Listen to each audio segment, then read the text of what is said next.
గత 3 రోజుల నుంచి ప్రచార కార్యక్రమంలో సమన్వయ కమిటీని ఏర్పాటు చేసుకొని ప్రచారంలో గ్రామాలకు వెళ్ళినప్పుడు మంచి స్పందన అవపడుతుంది. అందరూ కూడా కలిసి కడియం కావ్య కోసం గెలుపు కోసం వారి యొక్క కృషి వాళ్ళు పోతున్నప్పుడు ప్రజల నుంచి వచ్చే రెస్పాన్స్ కూడా చాలా బాగుంది. నేను అన్ని విలేజ్లు దాదాపుగా 46 బూతులలో ఏ బూత్ తిరిగినా గడప గడప ప్రచారంలో వాళ్ళు మాకు వెన్నంటే మిమ్మల్ని గెలిపిస్తామనే ఒక నినాదాన్ని వాళ్ళు దాదాపుగా మాకు ప్రతి ఒక్క విలేజ్ నుంచి వెళ్ళి ఇంతకుముందు ఇంత భారీ రెస్పాన్స్ ఇస్తున్నారు.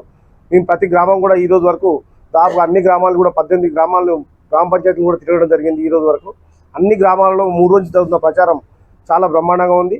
అందరూ కూడా సహకరిస్తున్నారు. పబ్లిక్ కూడా వారంతట వారు వచ్చి మీతో పాటే ఉన్నాం, మేము కంపల్సరీ కాంగ్రెస్తో పాటే ఉంటాం, కాంగ్రెస్ చేస్తున్న రేవంత్ రెడ్డి గారు ముఖ్యమంత్రి గారు చెప్పిన ప్రతి ఒక్క హామీని నెరవేరుస్తారని ధైర్యం వాళ్ళకు అవపడుతుంది. 6 హామీలను తర్వాత రుణమాఫీపై వారు ఇచ్చిన సందేశాన్ని కూడా మేము ప్రజలకు తీసుకెళ్ళినప్పుడు తప్పకుండా చేస్తారనే రేవంత్ రెడ్డి గారు తప్పకుండా చేస్తారు అనే నమ్మకం కూడా మాకు వీరి నుంచి వారు చెప్పిన మాటను ప్రజలు కూడా నమ్మిరనే విశ్వాసం మాకుంది.